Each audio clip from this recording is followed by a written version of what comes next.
मुस्लिम मुक्त यानी मुसलमान मुक्त हो गया है भारत सरकार। यानी भारत सरकार में अब किसी प्रकार के कोई मुस्लिम मंत्री नहीं होंगे। हालांकि अल्पसंख्यक समुदाय से कई मंत्री हैं, लेकिन मुस्लिम समुदाय से अब कोई मंत्री नहीं होंगे। मतलब जिनकी आबादी लगभग 14% है इस देश के अंदर, उनका प्रतिनिधित्व अब सदन के अंदर बतौर मंत्री कोई नहीं होगा। कैबिनेट में उनका कोई प्रतिनिधित्व नहीं होगा मुस्लिम समुदाय का, और ये लोकतंत्र के लिए बेहतर नहीं है। हालांकि मोदी सरकार पर हर बार आरोप लगता ही रहा है कि मोदी सरकार मुसलमान विरोधी है। ये आरोप लगता ही रहा है, विपक्ष द्वारा लगाया गया है, कई लोगों द्वारा लगाया गया है। लेकिन अब मुसलमानों से बीजेपी ने, एनडीए की सरकार ने खुद को दरकिनार कर लिया है। टिकट मिले थे 2-4, कोई जीत नहीं पाए तो कोई मंत्री अब नहीं होगा। हालांकि राज्यसभा सांसदों की लिस्ट में शायद आगे वो हो सकता है। फिलहाल अभी तक जो कैबिनेट की बैठक, मतलब जो 30 तारीख जो शपथ लिया गया अभी 2-3 दिन पहले, उसमें किसी प्रकार के मुस्लिम समुदाय के मंत्री नहीं थे बतौर मंत्री शपथ लेने के लिए।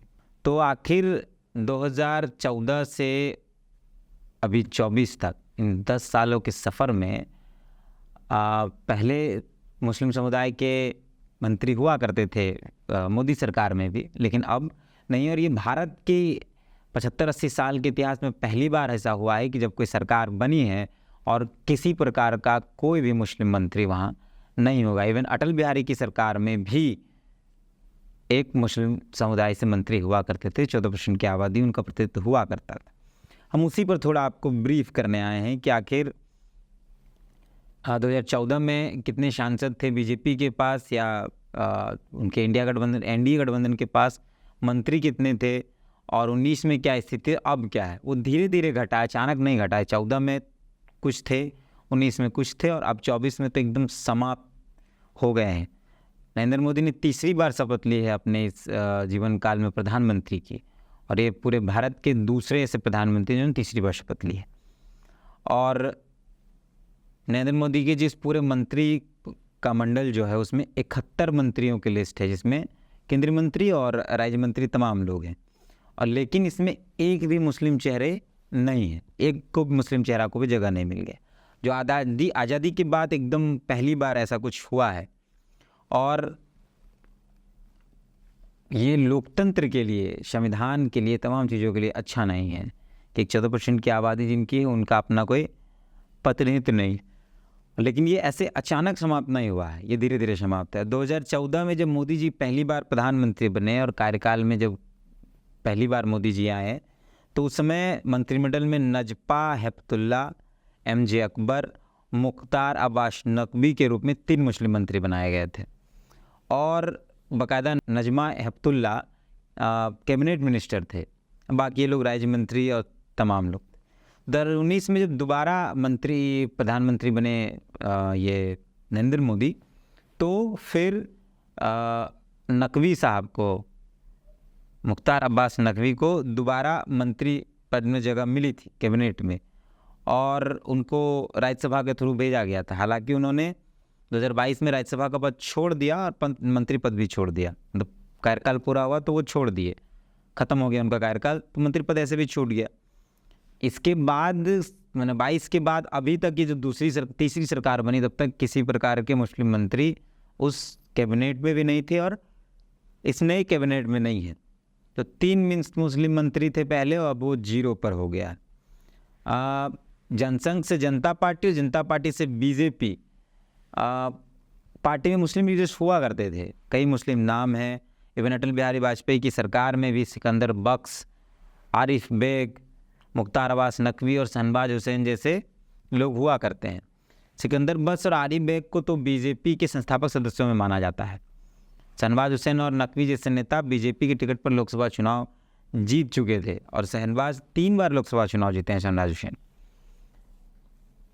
लेकिन बीजेपी के साथ मुस्लिम नेताओं का संबंध है बहुत अच्छा रहा नहीं, और कहा भी जाता है कि ये एक औपचारिकता थी बीजेपी के साथ किसी मुस्लिम लीडर्स का जाना या वहाँ होना।